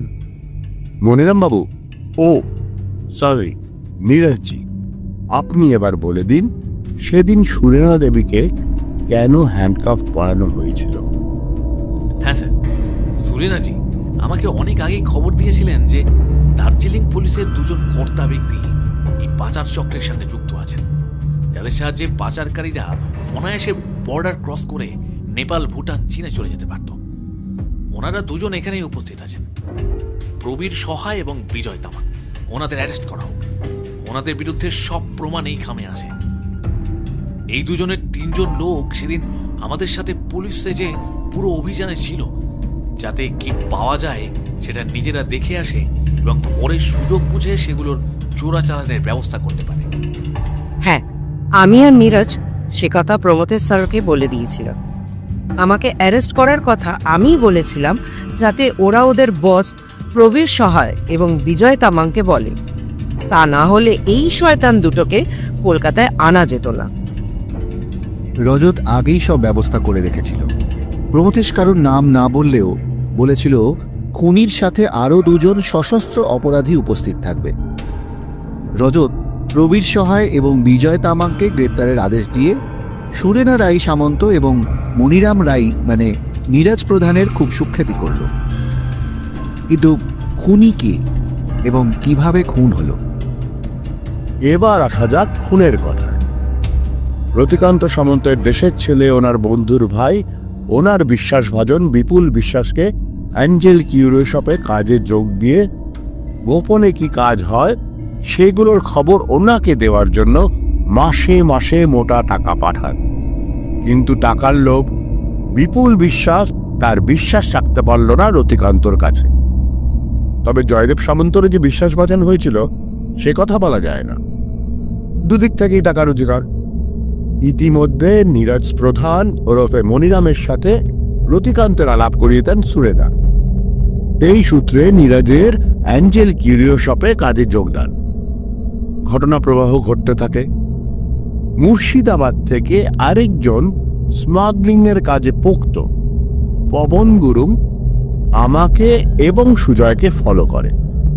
আমরা জয়দেবের কাছে কাঠের বাক্সটা রেখে এসেছি সেটা সে নিশ্চয়ই দেখেছে এবং জয়দেবের মেকআপ নিয়ে দোকানে প্রবেশ করে এবং তারপরে মৃত্যু। পবনের মৃত্যুর আগেই নীরজ সিতান গিয়ে রতিকান্ত সামন্তের সাথে দেখা করে জানায় আরেক স্মাগলার ধনরাজ সুব্বা অপারেশনে নেমেছে। একই ট্রেনে সুরেনা, ধনরাজ সুব্বা এবং রতিকান্ত সামন্ত কলকাতার পথে। রতিকান্ত সামন্ত অবশ্য টিকিট কেটেছিলেন সহায়রাম প্রধানের নামে। কারণ ছিল ধনরাজ সুব্বাকে হত্যা। রাতে দার্জিলিং মেলে রানাঘাট থেকে ওঠেন আরেকজন। ও, তাহলে রতিকান্ত সামন্ত ধনরাজ সুব্বাকে হত্যা করেছে? না, 3টে খুনেই খুনি একজন। এখন প্রশ্ন হচ্ছে ধনরাজ সুব্বা যে ওই কামরায় ওই রকম ভাবে লাল চাদর মুড়ি দিয়ে শুয়ে আছে সেটা খুনি জানল কি করে? ধনরাজ নিজেই ট্রাঙ্কাল করে জানায় কোন কামরায় সে থাকবে, কি পোশাকে। কারণ ধনরাজ কলকাতায় আসছিল তার স্মাগলিং এর কাজে। রজত, তোমার নিশ্চয়ই মনে আছে ধনরাজ সুব্বা আর অন্যান্যদের খোঁজ খবর নিতে গিয়ে জানতে পারো সেদিন দার্জিলিং মেল কোনো বিশেষ কারণে জলপাইগুড়ি স্টেশনে প্রায় 1 ঘন্টা দাঁড়িয়েছিল। ওই স্টেশন থেকে ওঠেন সহায়রাম প্রধানের নামে টিকিটে রতিকান্ত সামন্ত। ধনরাজ হয়তো বুঝতে পারেনি রতিকান্ত কিসের জন্য জলপাইগুড়ি থেকে দার্জিলিং মেলে উঠল, তার জন্য না অন্য কারণে। 1 ঘন্টা ট্রেন ওখান থেকে ছাড়বে না শুনে ধনরাজ জলপাইগুড়ি স্টেশনে নেমে ট্রাঙ্কাল করে খুনিকে এবং সব বলে। খুনি প্রমাদ গণে। রতিকান্তর চাপে যদি ধনরাজ সব বলে দেয়। তার মানে রানাঘাট থেকে রাতে খুনি ওঠে ওই কামরায়, প্রথমে ক্লোরোফর্ম স্প্রে করে অন্যদের অজ্ঞান করে, তারপর খুন করে কোথাও চেইন টেনে নেমে যায়। আচ্ছা, তাহলে ওই ছাই রঙা চাদর পরে কি খুনি উঠেছিল? খুনটা করলো কি এমন বিষ দিয়ে যে ধনরাজ সুব্বা টেরই পেল না? ছাই রঙা চাদর পরা লোকটি রতিকান্তবাবু ছিলেন। আমার বিশ্বাস খুনি ওঠা থেকে খুন করে নেমে যাওয়ার সময় উনি ওখানে ছিলেন না, তাহলে ওনারও হয়তো একই হাল হতো। দেখো, আমার অনুমান যে ঠিক রতিকান্তবাবু মাথা নেড়ে তার সায় দিচ্ছেন। রজত, 3টে খুনে তোমার ফরেন্সিক রিপোর্ট কি বলছে? Suspected chloroform exposure. পরে বলছে ক্লোরোফর্ম নয়, ওই জাতীয় কোনো গ্যাস যা মারাত্মক বিষাক্ত, যা ট্রেস পাওয়া যায় না সঠিকভাবে। আমি আর প্রমথেশ খোঁজ নিয়ে জেনেছি একজন ছেলে কলকাতা বিশ্ববিদ্যালয় থেকে রসায়ন বিভাগে পাশ করে কেমিস্ট হিসাবে যোগ দেয় একটি রাসায়নিক রঙের কারখানায়। যে রং ওই ইন্ডাস্ট্রির কাজে লাগে, ওইখানেই ওই রঙের কারখানায় সে এই বিষের ব্যবহার সম্পর্কে জানতে পারে, কিন্তু হঠাৎই সে চাকরি ছেড়ে দেয় বছরখানেক আগে। কি বিষ? প্রথম বিশ্বযুদ্ধে 1915 সালের ডিসেম্বর মাসে এই বিষাক্ত গ্যাস ব্যবহার করে জার্মান বাহিনী ব্রিটিশ এবং মিত্রশক্তির বহু সৈন্যের প্রাণ নিয়েছিল। এটা ফসজিন জাতীয় গ্যাস, গন্ধ থাকে না, 6 ঘন্টা পরে নাকি বোঝাও যায় না।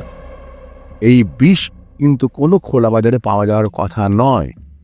খুনি কেমিস্ট হিসেবে কাজ করত, তাই সে জানতো কোথা থেকে এবং কিভাবে চোরা পথে পাওয়া যায়। কি মারাত্মক! কিন্তু কিন্তু অপরাধী কে এবং কিভাবে খুন করলো?